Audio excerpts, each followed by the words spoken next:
Welcome everybody. Thank you for joining us on this webinar today. We're just going to hold on for a few more minutes longer to allow more people to log in and join us. So we'll probably start in around 1 to 2 minutes time. Thank you.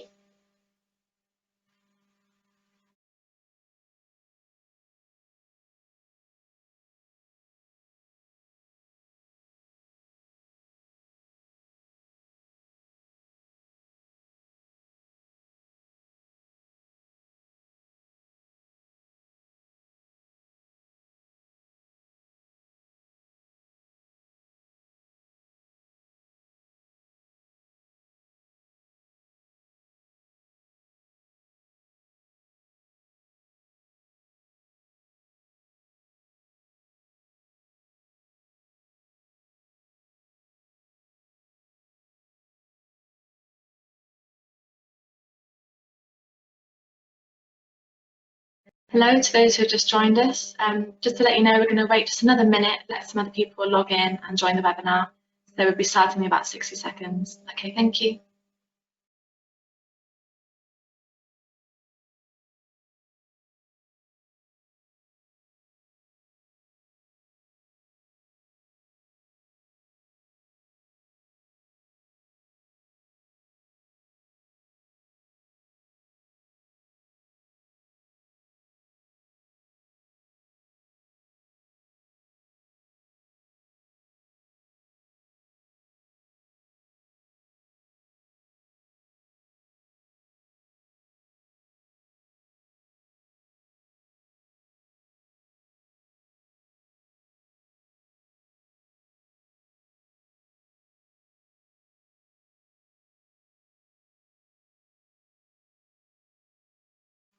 Okay, let's begin. So thank you to everybody who has joined us today. We've got a particularly large global audience from a wide range of organisations joining, so I'm really glad to see that the title of this webinar has generated a lot of interest.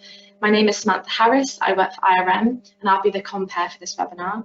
So I'll be guiding you through the different sections, I will organise any questions that come throughout the webinar, and I'll bring the webinar to a close at the end. If you'd like to put any questions to presenters throughout the webinar, please use the chat function or the Q&A function on the control panel. We'll try and answer them at the end, but it depends how much time we have. But don't worry, if your question doesn't get answered, we will be doing a follow-up after the webinar. So your question will be included in that and the presenters will definitely provide you with an answer. And then a final note to quickly introduce Information Risk Management, or IRM, for those who haven't heard of us before. We are a cybersecurity consultancy who have been around for over 20 years, but we were recently acquired by Altran in 2017, and we act as their expertise centre for cybersecurity. So for the purpose of today's webinar, Altran is also the organisation in focus for a case study. So it's quite an interesting combination, but it's going to give you a really interesting and deep insight into the experience of Altran so far, and hopefully you'll be able to relate to that as we go through. Okay, so just a quick bit on the agenda. I'm going to introduce you to the presenters for today. We'll be going through what is history and why do we need to learn. So that's basically setting the precedent for this and why the pandemic can be so important for us from a business perspective. We'll then be going through the process in which you can learn as a business, and then some tangible challenges, what I'll be facing as a result of this pandemic and how can we learn from that. And then we'll take you to hearing from Altran's CISO, Francois, and he'll talk to you about their experience from a cybersecurity perspective. And then we'll summarise with some key takeaways and an opportunity for questions at the end. So we've got Matt Griffiths, he is our Sales Director at Information Risk Management. We've got Paul Sexby, Head of Strategic Practice, so he works as part of the Enterprise Risk team, also from IRM. And then we have Francois Charbonneau, so he's the Chief Information Security Officer for Altran. So that leads me to introduce Matt Griffiths. Matt, take it away. Thanks, Sam. So if you'll forgive me, I want to start by taking a little bit of a step back. And that's rather than to talk about lessons of the pandemic or things that we can take directly, it's to think slightly more philosophically about why we need to look back.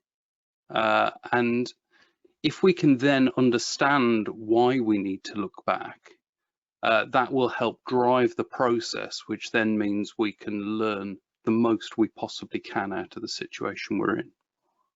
While I was at university, one of the previous professors was a gentleman called E.H. Carr. He was extremely well known for having written a book called What is History? And the key tenet for him in What is History was the ability that we can, or the name that we can only fully understand today, the present, by looking at the past. It's the context of today. It's the context of how we got where we are that really leads us to understand the depth of the position we're in, and then how we can make things better going forwards. What I want to do is I'll draw out a couple of examples for you, mainly from a military background, partly because that's where I came from to start with in my career, but also because, let's face it, military mistakes tend to be the most visible, and therefore are quite easy to record in history. So the picture you see here is the bridge over the River Meuse, or near the River Meuse, just outside Sedan. That bridge was the same bridge that was used as a crossing during the Franco-Prussian War in 1870, in the First World War in 1914, and then again in the Second World War in 1940. So 3 times an invasion of France was led through the Ardennes and through Sedan. And yet, each time, if you look back at the decisions made by the defending forces, they decided that the Ardennes was far too difficult terrain to run an invasion through, and therefore they would defend slightly lighter in that area than they would in others. So despite logic telling them that this had actually happened before, and had happened before twice in, or almost in living memory, that it was too difficult for it to happen. So really, the lesson was never learned. So it's hardly surprising, really, that the military have adopted the process of lessons learned better than most. In part, this is to ensure that corporate memory is protected. In normal life, in our everyday jobs, people tend to stay in jobs for extended periods of time. That protects the corporate memory. Military life is that staying in position, staying in job, is rarely more than 2 years. If we get into an operational cycle, that is much more normally like 6 months at a time. Mistakes, therefore, have to be recorded. They have to be written down, or they will be repeated time and time and time again. I'll step back very slightly. I've said lessons learned here. I feel quite personally we get into an issue of semantics at this point, but one that actually is really quite important. I think rather than lessons learned, that we need to call them lessons identified. For me, recording the lesson is only one part of the process. You are identifying it. But until you can prove that the whole process has changed enough, that the whole process has learned, you can't really call it a lessons learned process. I'll give you one more example. Again, this happens to be military because, as I said, their mistakes tend to be very big and very visible. In the picture, you see the missile site radar pyramid near Nakoma in North Dakota, built at a cost of about $6 billion over a period of about 10 years. This is a massive complex of silos, pyramid-shaped radars, took more than 10 years to build, and within a year, well, actually about 10 months of going live, the whole system was shut down as being obsolete. The mistake here was not so much as to try and build a defense system, but to keep building it long after it became clear that the technology was going to be obsolete and was not going to work properly. Nobody was prepared to cease the development until it had actually been delivered. The promise to Congress was we would deliver it, and the military kept going until it was actually delivered. The box had been ticked.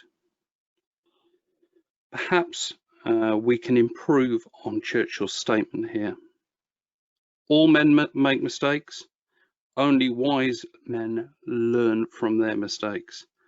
The wisest, perhaps, are the ones willing to admit their mistakes. So now we've looked at why we want to learn lessons, a bit of a historical context. Perhaps now we should step forward and look at the legal reason why. Is there an obligation? Is there a legal reason to justify why we have to go through these processes, why we should stop and why we should reflect? The Companies Act of 2006 in the United Kingdom, which in itself is based on some European guidance and European law, says that there are 7 directors' duties, 7 key objects that directors of all companies should obey and should follow. The key element in this, the key theme in this for me, is they must show a proper level of care, skill, and diligence.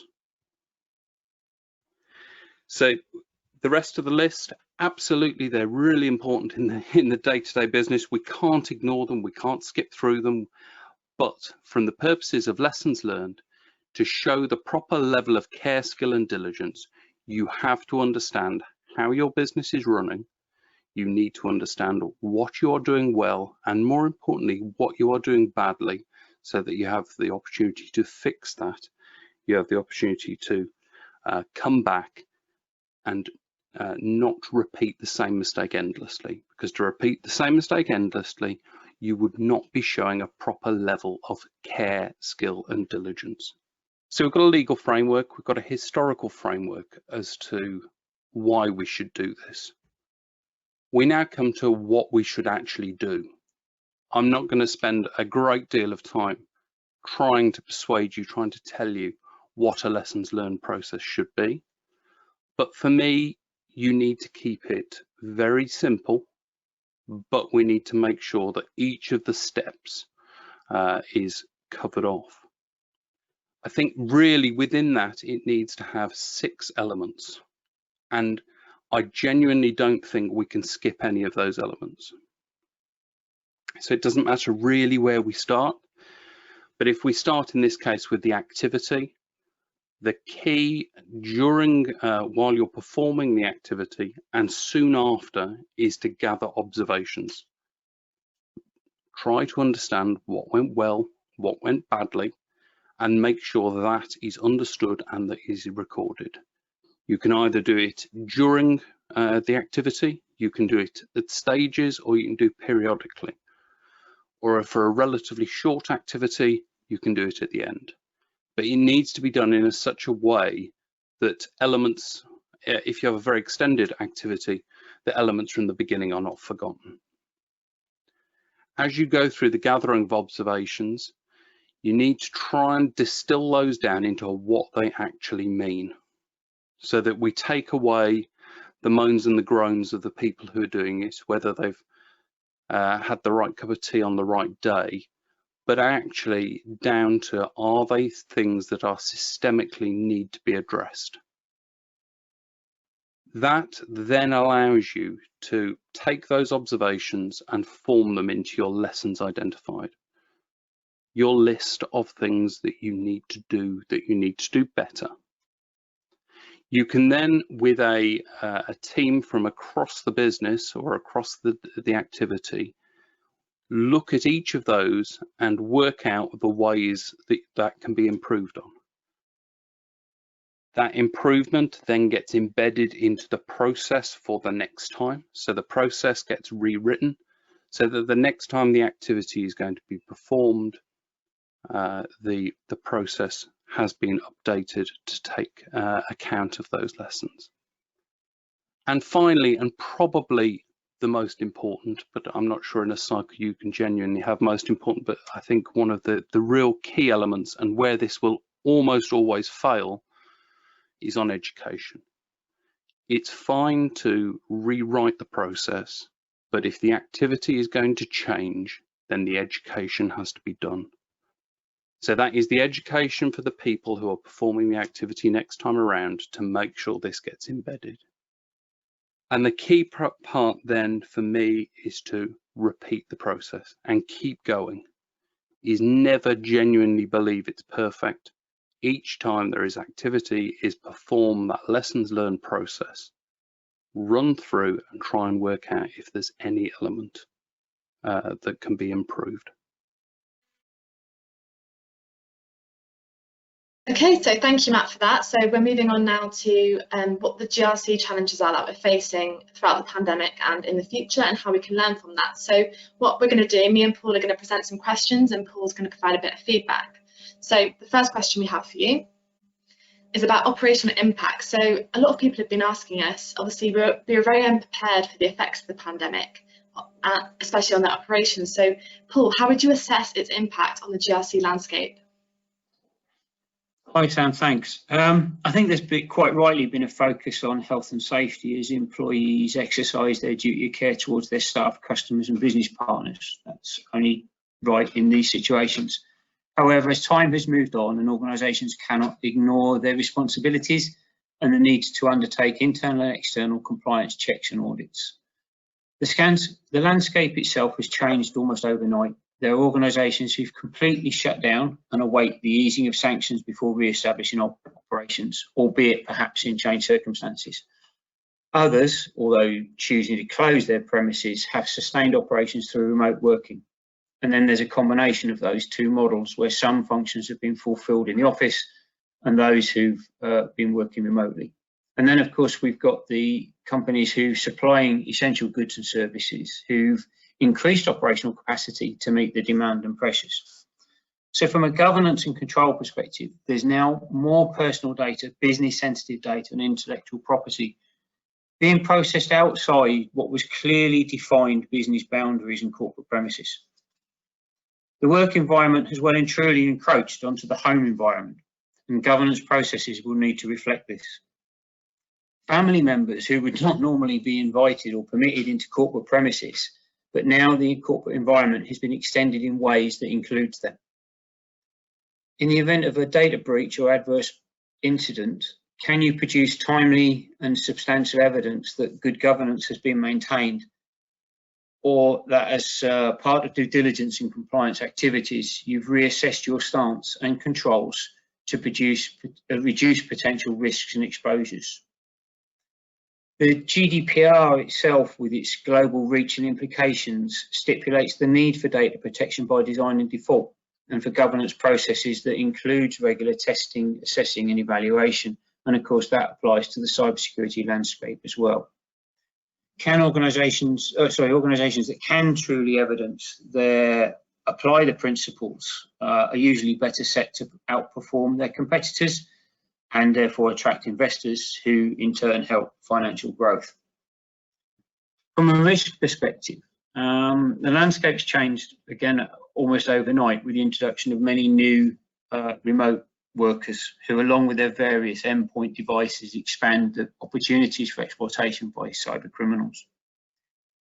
Video and audio conferencing became mainstream almost overnight alongside email for business communication and interactions. There's been significant exchanges of information over often insecure video and audio feeds, information which in the wrong hands could be used, sold on, or used for blackmail.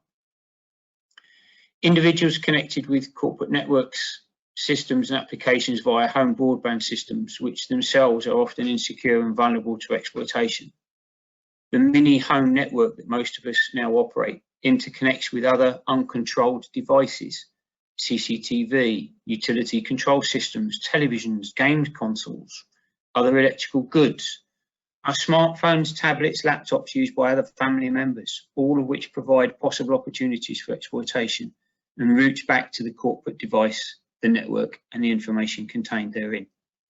So have we as organisations truly considered the risks of these devices being used for other purposes outside their core functionality?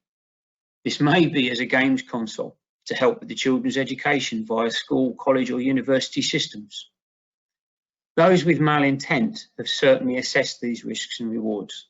They know that not all such environments have the most stringent security controls, and they'll look to exploit all vectors in order to gain leverage to corporate information. Passwords remain a huge conundrum and a significant challenge. Users hate them, whilst attackers love them, and of course target the users in order to get them. Human beings by nature are lazy. We reuse passwords often multiple times, particularly with connections to systems and social media hubs outside the corporate domain. There's been a significant rise in sophisticated phishing attacks targeting users both in the corporate world and their social online presence to collect these passwords, identifications, and other personal financial details. This should encourage a migration to a multi-factor authentication and biometric systems, which are more secure. We need to look and consider whether individuals can print business information in their home environment, particularly if that output contains sensitive business, personal, financial information. If they can, how is that information subsequently disposed of? As a direct consequence of the impacts caused by the pandemic, we're also unfortunately hearing of many job losses. And whilst they're somewhat contentious, it may be prudent to notify IT early in the redundancy process to help minimise risks associated with data loss and harm to corporate systems and reputations that a departing individual could cause. And in doing so, don't forget to revoke any access to data held in cloud storage systems. There are other potential benefits and reduced risks and raised security maturity for organisations using technologies such as thin clients, essentially just a screen, keyboard and mouse that connects to a corporate network, whilst all the processing takes place within corporate servers. With thin clients, the data doesn't leave your systems and you can have greater control over its processing. From a compliance perspective, the shift to remote working introduces new considerations, because without it, there is a heightened risk of data breaches and processing contraventions, albeit inadvertently. A challenge for organisations is to prioritise their compliance programs whilst balancing reductions in headcount and other operational business impacts. Cybersecurity threats will only continue to increase. They will certainly not evaporate and must not be ignored. The pandemic, or any other emergency situation for that matter, on its own is not a sufficient reason to restrict or lessen the rights of individuals or to cease compliance with legal, regulatory or contractual obligations. Whilst regulators themselves may extend some tolerance and sympathy and to some lapses in security, as time passes, they will undoubtedly be less tolerant. Compliance and certification audits demonstrate that standards are not only being maintained, but also reflect the changing working practices and increased risk profiles. Compliance and certification audits demonstrate that standards are not only being maintained, but also reflect the changing working practices and increased risk profiles, specifically for the dispersed endpoints used by our remote workforce. Preparations for audits themselves might take slightly more effort so as to avoid wasting time during the remote audit itself. Increased sample size may also provide a greater assurance and verification that controls and standards are being implemented and followed consistently by the dispersed workforce, who are effectively mini offices in their own right. Screen captures could be used to provide evidence of systems configurations and settings at the time of audit, though users need to consider what other information is inadvertently being shared. Pop-ups of incoming email, information available on the display screen itself, or materials are open in the background. Users should provide the image and not hand over screen control to the auditor. If remote audits are being recorded, video and audio, define the ownership of the materials, access permissions and subsequent use and retention periods. Confirm these in writings and notify participants at each stage. Site physical security reviews can be facilitated by someone walking through the location with a live video camera feed, auditor asking questions and seeing things as the individual walks through the specific areas being assessed. It's quite effective. Whilst most technical audits, technical testing can be achieved remotely, this often necessitates installing and configuring software applications on internal host systems prior. This is best achieved a few days in advance of the testing and should be facilitated through the organisation's normal change management processes. On a positive note, I think for businesses, the pandemic has brought a real realisation that most, but certainly not all, compliance and certification audits and supporting technical testing can be conducted remotely, thus reducing costs for travel and in some cases accommodation for the consultants. Perhaps understandably though, audit and compliance reviews and technical testing have been a discretionary spend in recent months, but we're starting to see those green shoots of recovery. Brilliant, thanks Paul. I think it's great to highlight obviously that those things are still important, and also you pointed out a lot of small details that I think people will forget but are so important to protect data. So the next area we've got is obviously a lot of people will be using video conferencing software of different sorts, but what are the risks that companies should be considering when using software platforms like Zoom and Microsoft Teams? Yeah, you're right. A vast majority of us experienced a significant rise in the time spent participating in video and audio conferences, not without its risks, both from a technical and a human well-being perspective. Recordings are a valuable business resource and one that requires appropriate governance controls. Ensuring all participants are aware if recording is taking place. Not all products were or are particularly clear, and individuals need to be aware of those unguarded comments. Some people include a note in the meeting invite, but this alone is not sufficient. There needs to be a verbal warning and even a display screen notice, a banner, to advise people that recording is taking place. Notify them when the recording starts and, as importantly, when it ends. Again, it safeguards those off-guard, flippant comments that may cause subsequent problems.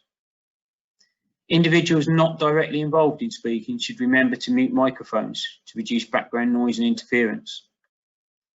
During conferences, we collaborate by sharing many documents and information. Confirm beforehand that everybody on the conference is actually entitled to see that information. What exactly is it you're sharing? Again, just a document or the entire desktop where other files that people can see. When a video call is finished, remember to disable cameras and, as an internal additional measure, apply privacy filter over the camera itself. The pandemic has changed many perceptions on how we move and function as a society, and I think it's also changed how we view the uses and usefulness of technology, particularly in the video and audio conferencing arena. It has become mainstream, a necessity, and we're adapting our etiquettes and applying more rigorous rules around their use, which is good to see. Providers themselves have indeed responded with a need and adding new features and increasing levels of control and security, which we must all applaud. On a personal risk level, take a closer look though at how you schedule and attend online meetings. I don't know about you, but many of us have probably spent long hours sat back-to-back video conferences, leading to problems such as deep vein thrombosis, such as what we get when we're on long-haul airlines. So factor in breaks, leg stretches. Lovely, thanks Paul. I think it's so easy just to jump on video conferencing these days and not think about all those things. So some really good pointers. So the next topic is about technology and thin clients. So I think you briefly mentioned thin clients in your previous section, but is this a viable solution for the long term? Thin clients are a solution, but not necessarily the solution. I think the key advantage with them is that the data stays within your direct control and therefore less vulnerable to unauthorized exposures. They're normally cheaper to run in the medium to long term, whilst also being environmentally friendly and energy efficient. They consume less power than traditional PCs and laptops. As I said, they're normally more secure as strict policy and hardening controls can be built in and coupled with rigorous access control management, with users only permitted access to the servers and data relative to their job role and function. On a downside, thin clients cannot work without reliable connections to the back-end servers, which necessitates networks and server resilience. And indeed, maybe perhaps a hybrid strategy where some functions have thin clients whilst others have traditional devices may be a better way to go.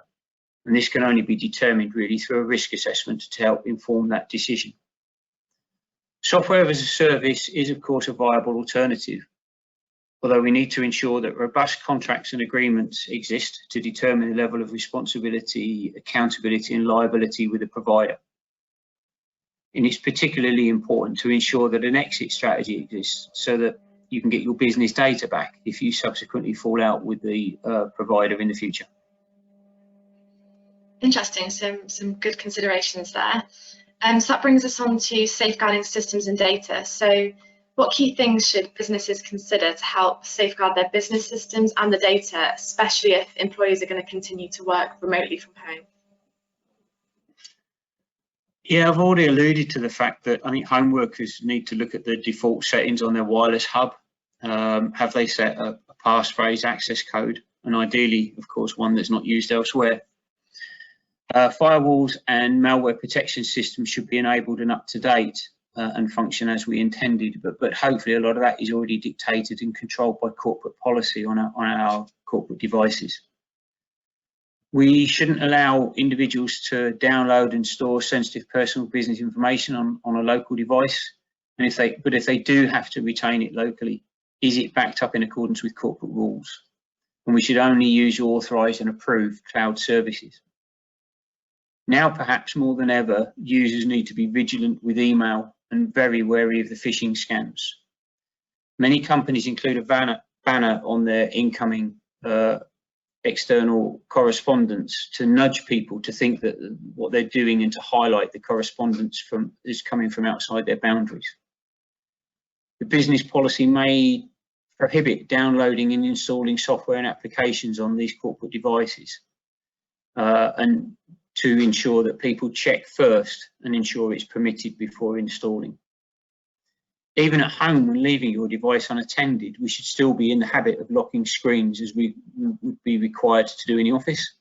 And at the end of the day, log off from the work device and close it down completely. Home workers need to be probably more familiar with the corporate security and privacy policies, what they can and cannot do. Organisations are still responsible for ensuring that these rules are applied and monitored to ensure they're being adhered to.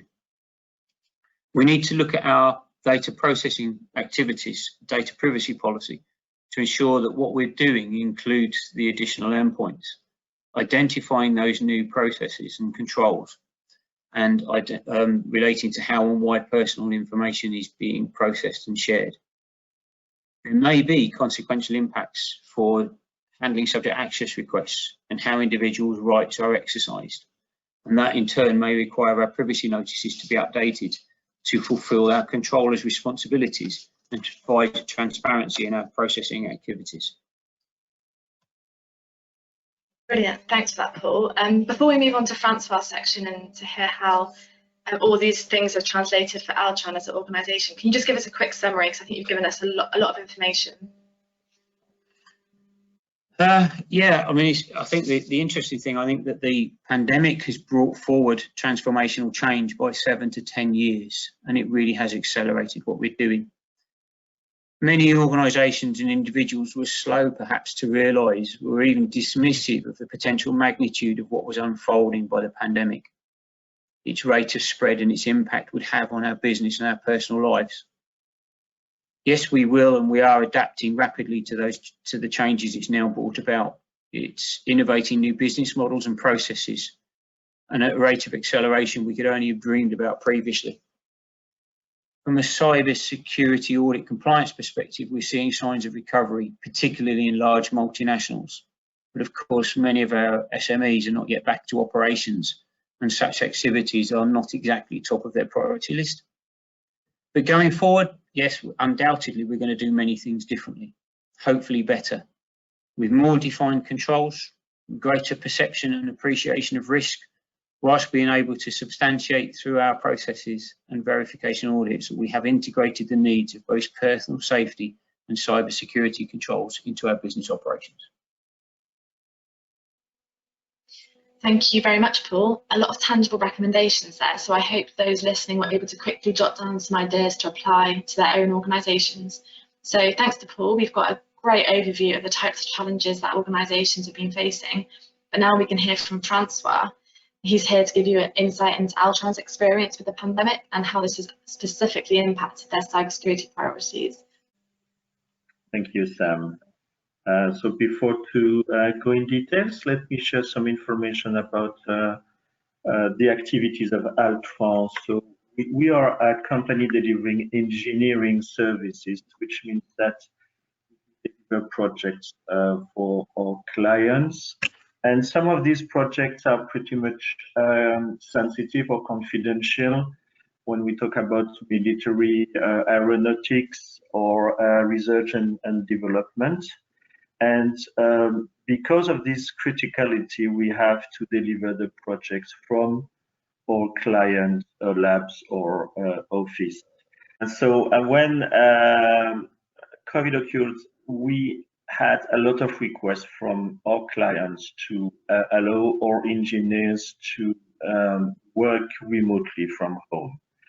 And our clients were usually not ready to share any type of connections, VPN, or even have sometimes no idea on how to do that. So we've been in a position where we had a lot of requests that were pretty difficult to handle concurrently.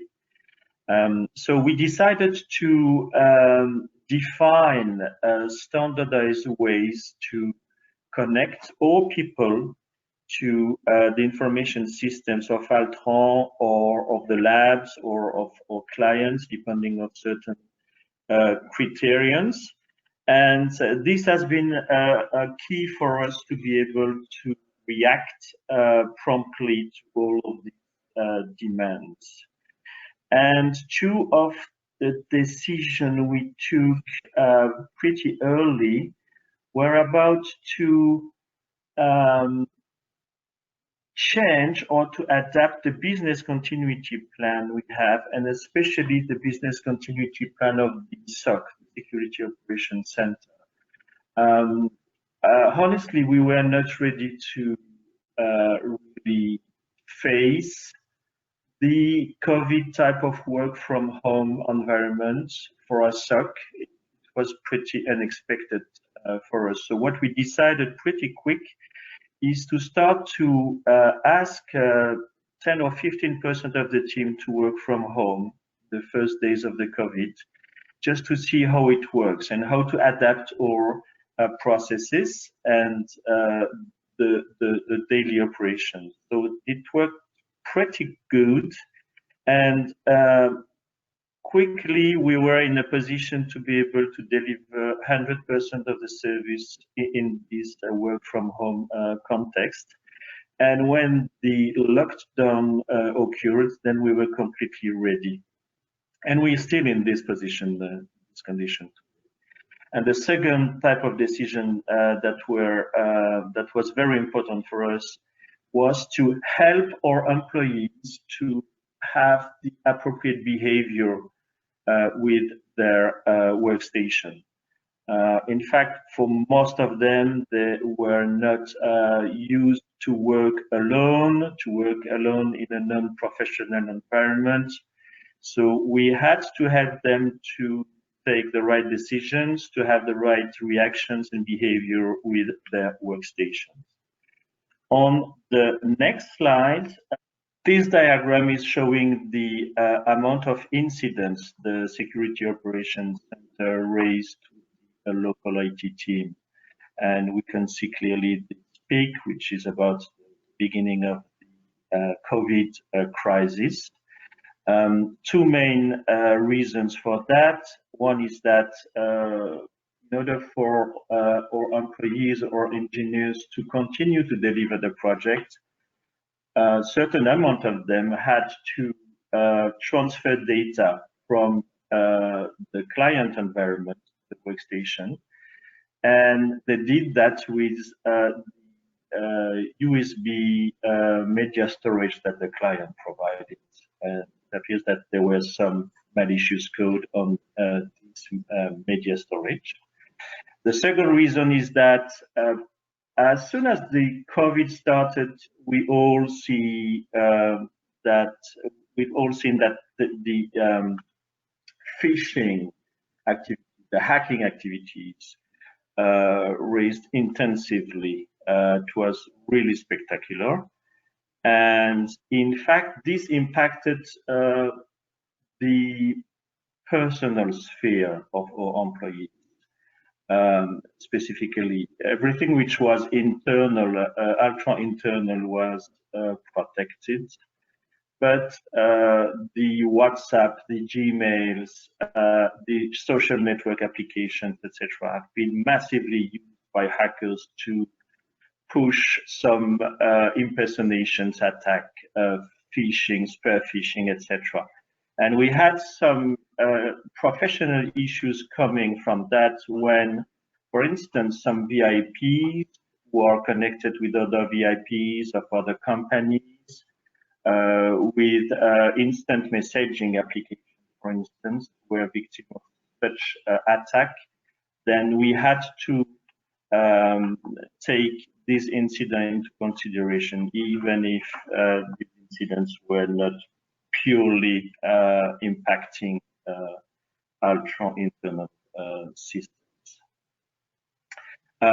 Two types of reaction we had is, first of all, to adapt our processes, and specifically the way we reacted to these incidents by having a more frequent and more close relationship with our local IT team.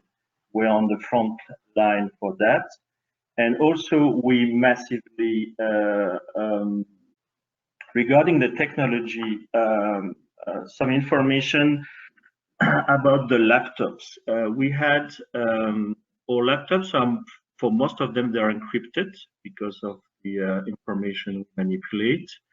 And they are equipped with VPNs, and before the COVID, we started to roll out a new solution, which is always up. So as soon as the employee connects or starts the laptop, the VPN is up constantly, which was very interesting in this COVID circumstance. And we also had to adapt some of the configuration to multiple solutions that were provided by our clients to comply with their very specific security requirements and technical, let's say, compatibility. We had to deliver some laptops, some workstations to our employees, which was a bit of a challenge in a lockdown situation. So we had to implement specific processes to open some offices under very stringent safety conditions, etc. And also what we observed is that we had to move some desktop workstations that are usually implemented in labs for engineering, and that were moved to our employee home. And for instance, in North Africa, we faced a challenge completely unexpected, which is the fact that because of these workstations are not equipped with Wi-Fi, the employee had to connect the workstation to the personal box they have at home. And those boxes in North Africa are most often fixed on the wall just close to the sailor and the sailing. And in fact, the cables, the provided cables were just too short. This is one of the unexpected experience we faced. We also had to massively expand the bandwidth of our technologies, or networks, or gateways to just absorb these huge remote connections traffic. And here again, we faced unexpected issues when we ordered some network equipment, very specific network equipment that were shipped from North America. They were shipped at, I would say, at the beginning of the lockdown in France. There was no issue to send these parcels to the airport in Paris, but there in the airport in Paris, as a sudden, there were very specific and stringent regulation that imposed to close all warehouses on the airport, which means that the parcels have to be sent back, shipped back to the US before we find a solution, and they will be shipped again in France successfully. So we really faced these circumstances which were completely unexpected, unforeseen in our disaster recovery plan previously. Another challenge we faced is, as many organizations, the fact that these workstations that are usually protected by the perimeter security of our companies were exposed to the web through the personal home internet box. And when we had some workstations that were using RDP protocol because of some specific lab applications, these RDP protocols were exposed on the web. So we had to identify what workstation were configured like this and change this configuration remotely, I would say rather massively, in order to avoid any type of RDP, let's say, attack that were pretty popular at the very beginning of the COVID. And that asked. So we did that successfully thanks to the usual tool we have to manage our workstations. COVID, to me, is also a source of opportunities. As I briefly explained, this is for us, or it was for us, the opportunity to accelerate some technology deployments. VPNs, Office 365, Teams, collaborative tools, WebEx, etc., were already on use in the company, but we accelerated the deployment because of the COVID, and it was really successful, and that brought a lot of added value to our business. We also observed that some of our clients, for which we deliver very sensitive projects, as I said, for instance, for military, who were really reluctant to see this project delivered from or remotely from other offices than theirs, gradually accepted that our engineers could deliver these services, this project, from very secure location we have, and which are securely connected to the labs of our clients. So gradually the mindset evolved, and now the same clients are asking for delivery model to be pushed and developed. Another experience we had is that we considered that COVID should not impair or prevent us to act as usual. Therefore, we tested, as foreseen, for disaster recovery procedures on business continuity plans in this specific COVID environment or context. So the most critical applications of the group have been tested, and this has been successfully tested. So we took the opportunity of the COVID to challenge the way we can test this disaster recovery plan. Moving forward, to me, we have, I would say, two different types of challenges. One is related to the fact that we should be, or we have to be very cautious on allowing the workstations to come back to the office, to come back to the internal network. So we are preparing a stringent process to control and to sanitize the workstations, and all of them, and to be sure that they will all be controlled. The second type of challenge we face is much more fuzzy to me. I anticipate the fact that the business, the way we deliver a project will be different in the future. We'll very likely have a different mode of delivery, with part of the project delivered remotely, part of the project delivered from the client premises or from Altran premises. And this will create some new ways of working. For instance, we will have more employees with two workstations, one sensitive workstation fixed in the lab and a laptop. Therefore, having one employee, one ID using two workstations for different type of behaviors or activities, meaning that we will have to consider two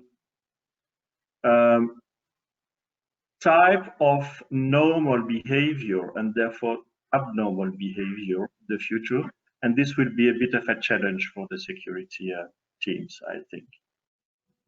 Thank you for that, Francois. That's really great and really insightful. I'm sure a lot of people today on the webinar will be able to recognise some of those logistical nightmares that you've had. So yeah, really great to understand kind of how you've approached this and what your challenges are going forward. So thank you for that. So we're now going to just summarise some of the key takeaways, really. I appreciate that you've heard quite a lot of information today. And I just wanted to summarise that into some key points so that you can kind of narrow down the learnings today. So the first one is the pandemic cannot and will not make cybersecurity priorities disappear. Obviously, budgets are getting cut down. We know that. We're seeing that in research over the last couple of months, but cyber criminals are using this time to put pressure on organisations, and we'll be looking at systems and security with a microscope. So you should try and still put as much priority on this as possible. The second one is, as we've heard from Paul and from Francois, positive change can actually come from the unknown, and we should be grateful for the amount of technical acceleration that a lot of organisations have experienced that they wouldn't have otherwise experienced if it wasn't for the pandemic. Number 3, planning is key. If your business doesn't have an instant response or disaster recovery or a business continuity plan in place, during the last couple of months, you've probably now realised that that's definitely required. So if you don't have one, I would recommend getting one. And if you do already have one, then make sure you revise it based on your recent experiences. Number 4, policies and processes need reviewing. So as pointed out by Paul, go through your policies with a tooth comb to work out what might have changed and what needs updating. And then finally, use this experience to help form decisions in the future. As Matt nicely positioned at the beginning of this webinar, another outcome of the pandemic for businesses is that you will have takeaways that will help form better decisions in the future. So take advantage of that and use that process to feed it into your future governance risk and compliance decisions. So now it's time for some questions. Thank you firstly to everyone who's taken the time to submit a question whilst the webinar's been going on. We've got time for one question per presenter, so I've carefully picked a couple out. Some of them are combined together, so we'll go through those now. So Matt, a question for you. You speak about learning from previous events, but what previous event or experience do you think we should have learned from, which may have helped us cope a little bit better with the impact of the COVID pandemic? Thank you. I think it's very easy to look at the pandemic as it is at the moment and to make a sweeping statement that says this is unprecedented. Yeah, absolutely. The size and scale is unprecedented in the way that it's impacted business. but there are different elements that have affected industries that, or the way it's affected different industries, that we can look at different elements of. So if you worked in the airline industry, you probably took lessons from the ash cloud events to understand what the impact is of having to shut down flights on your business in terms of how you plan to get crews home, how you plan to get your business effectively mothballed for a short period of time, granted. But there were lessons that could have been learned, and I think for a large degree for the airline industry were learned. The other event probably that governments and more widely we should have looked at was SARS, which is much more closely related to COVID. In the early 2000s, SARS killed 750 or so. It demonstrated the threat, the reach, the capability of a virulent virus, but one that was in many ways less powerful than COVID. And I think the lesson we missed there was we assumed, or there was an assumption, that SARS was about as bad as it could get, and that we've shown that actually we failed to assume that it could be worse. I think the other thing that we can draw out from these, and really the lesson we should take forwards, which I know is twisting the question slightly, but for me, planning for emergencies costs a lot of money, both nationally and corporately. But that's a bit like saying that because it's a sunny day in June, house insurance doesn't seem terribly necessary. I think over the last 10 or 15 years, certainly since the global financial crisis of sort of 2008, that we've seen a lot of the funding that was spent on emergency preparation has been cut and reduced. So from my perspective, going forwards, one of the key lessons is to make sure that corporate governance starts to focus more on potential of long-term impact from events like COVID, and not just the very, very short-term focus on this year for delivering value for shareholders. Interesting, thank you, Matt. I think you made some really interesting comparisons there, so I think that would give people a lot of food for thought, so thank you. So I've looked through the questions, Paul, and one of them is asking, do you think that some of the changes we've been seeing, such as remote working, increased video conferencing and remote audits, are they all likely to stay put for the future? Will it change the way we do business, or do you think it's likely things will return back to how they were as normal? I think it's almost certain that this is the new normal. There will be a hybrid solutions in there because not every organisation will fit into the same criteria, but a lot of people will now find themselves working from home, working remotely forever. Businesses will change their models, remote auditing will have to happen, and we need to adapt to it, and we need to be robust in setting up those controls and those processes to ensure efficiency and ensure the transparency of what we're doing, so that the audits themselves are reliable and tangible proof that we are doing the right things. But we will not go back to where we were before, almost certainly. Interesting, thank you, Paul. I'm going to combine two questions together and present that to you now. So somebody asks, what would your key takeaway experience be from all of this? And if you were to be given additional budget today, how would you invest that to make things easier if something like this was to happen again? Well, I think that the COVID is for us an opportunity to completely review, rethink, redesign our business continuity approach, as it was with 9/11. We took lessons from 9/11, and we should take the lessons from COVID. We should take the lessons from COVID in order to improve the way we design and execute these business continuity plans. This is key, and the most important change there to me is the human factor. So it's even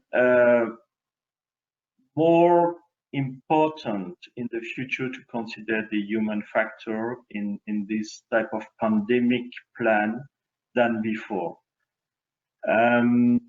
And regarding the budget, I would say that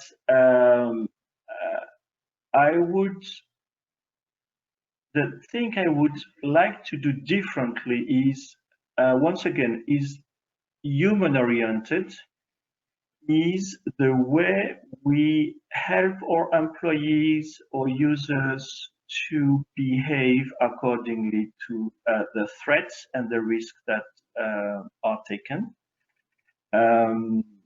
It is something which is a bit of a challenge constantly, we all know that, but I think that we should push even harder on that in the future in order to really consider our employees as part of the solution instead of part of the threat. So this is where I would spend more money. Lovely, thank you, Francois. Welcome, Sam. Okay, so we've had lots of other questions come in. So what we're going to do is collate those into a document, get answers from our presenters as necessary, and we'll distribute those questions and answers to all attendees by next week at the latest. We've also got some other free and useful resources to share with you. We've got 2 white papers, one from Matt and one from Paul, which builds upon the topics that they've already spoken about today. And there's also some industry-specific reports from Altran. Finally, we didn't really touch on who IRM is or what we do, but we are the world-class Centre for Cybersecurity for Altran. And they've also recently become part of the Gemini family, and we specialise in 3 areas: risk consultancy, security testing, and we also have an award-winning GRC tool called Synergy. So if you're interested in learning any more about those areas, then you can contact us using the details on screen. We'd really love to hear from you and support your goals through these difficult times.